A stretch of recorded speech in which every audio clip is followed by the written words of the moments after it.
As hospitals and universities continue to announce COVID-19 vaccine mandates, businesses are also considering how to handle an employee's vaccination status. But when it comes to collecting unemployment, what happens to employees who are fired for refusing to get the shot?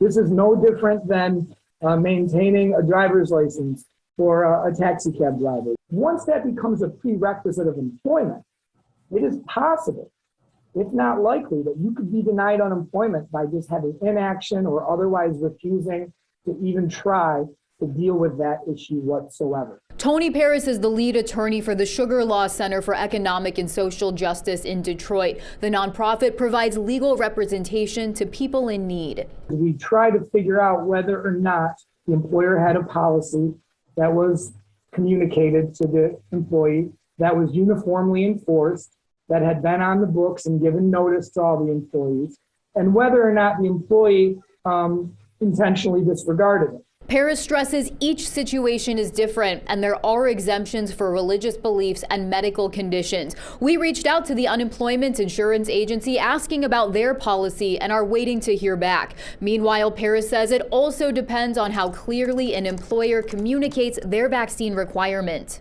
You also have it where the employer didn't enforce the policy uniformly, just brought it up, or didn't even have an articulated policy on it, just said everybody get vaxxed. Then those folks have a chance at staying on unemployment insurance benefits while not getting vaccinated.